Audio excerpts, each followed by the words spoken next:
Thank you. So, Derek Southall, founder of Hyperscale Group. We're sort of technology, digital, and operational advisory and implementation business.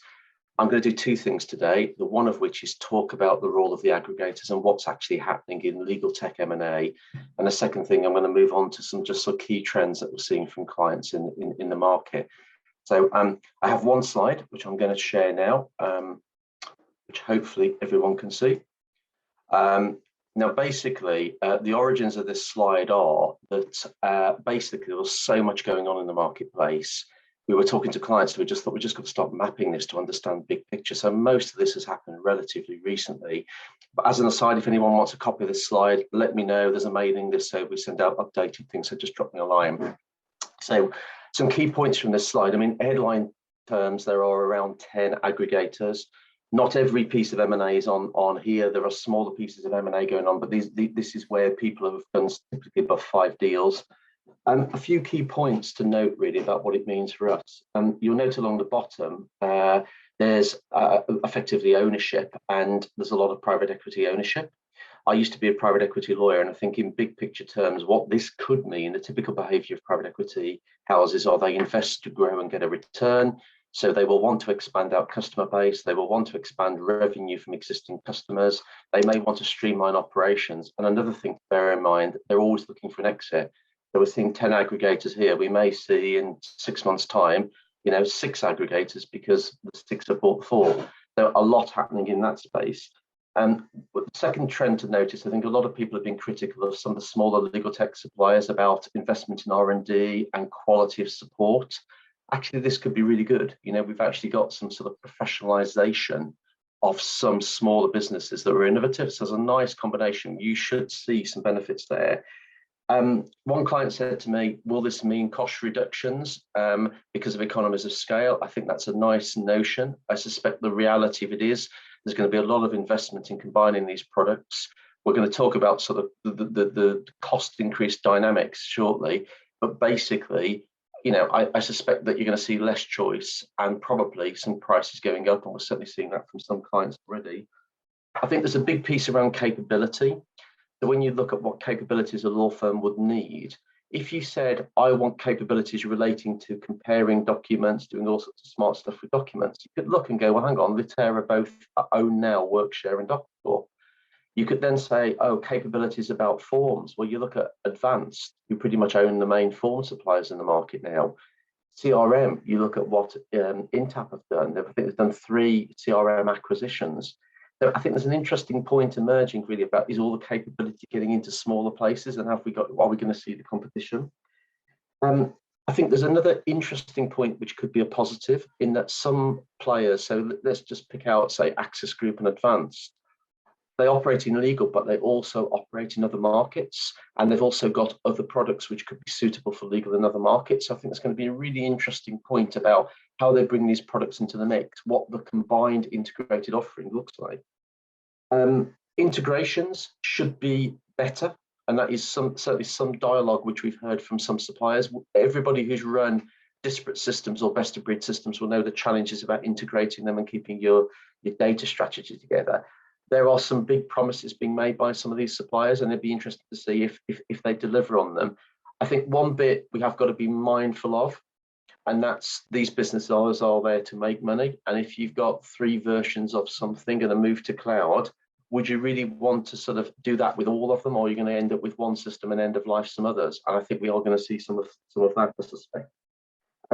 I've also written down a point, nuts and bolts. So we've heard all sorts of sexy things about legal tech market. When you look at what were the acquisitions the aggregators have made, they're mainly about operational stuff. So don't get me wrong, there's a bit of AI here and there, etc. But it's not what I call necessarily all of the sexy end of the market. And again, it'd be interesting to see what happens in that space. So I'll move on from aggregators now to some of the other trends. I think a big one, those of you who've listened to me before will know about this missing middle thing. So for years, law firms have typically operated on a practice management system, documents and email management system, if they're lucky, a bit of case. We're starting, and I don't think that's fit for purpose. I don't think it's enough to help the practice groups in the way that we're now seeing the demands to do so. What we're starting to see is the emergence of some products like Foundation Software, Kim Technology, ShareDo, which again just help people do that stuff a lot quicker and better, which is a positive development. We're seeing a real increase in no-code and low-code products. And again, this would be Kim Technology, Fliplet, the no-code app platform, which again are letting people deploy things quicker. And there isn't a firm out there I know who's got all of the resource that they need to automate, 50 different products in X number of practice areas. So these no-code products that can be deployed are becoming a bit more of a strategic imperative for some of the businesses we're working with, because it really lets them help the practice groups to help themselves. MS365, massive growth in MS365. Our corporate clients were quicker at taking it up more than law firms, because law firms had legacy to deal with. But basically, everybody we know at the moment is looking at it and going, God, there's a phenomenal stack here. There's a huge amount we can do with it. We're paying for it anyway. Should we use it to the max and start decommissioning some of these other products? And what is our MS365 strategy? What skills have we got? Who do we need to partner with? That is a massive theme. And if there's one theme take away from this, if you haven't got an MS365 strategy, focus on it, because it's huge. Microsoft, 125 billion turnover, they're going to dominate a lot of markets. I've written down data strategies. For years, law firms have had data, but many law firms have basically had financial data and a few emails and documents. People are now really seriously looking at their data strategy, what they want to get out of data, what things they can take to their clients. We looked at a product yesterday as well that scanned everything that had been negotiated in a particular area to realize the middle position that you reached. That people are thinking much more intelligently about that. But dare I say it, the need to do this is coming at a time of proliferation of collaboration products where the data is going all over the place. So there's a few things people are trying to work with, but that's a big one. Massive increase in people looking at knowledge management, massive increase in looking at experience management tied in with pricing, massive increase in education of people. So the bigger firms are launching all these academies to educate people about all this stuff, because there's all the tech, there's a gap. There's a gap in service delivery where the tech teams and innovation teams are doing great stuff. It's not reaching the clients because a lot of the lawyers don't know about it. So at the high end, you've got things like academies, you've got individual training sessions, you've got products like, different e-learning products, professional alternative, all sorts of things happening to basically bring the lawyers on, which is essential. Increase in partnering and alliances, people realizing they can't do everything. 365 is a great example. Small business are working with 3 people in IT.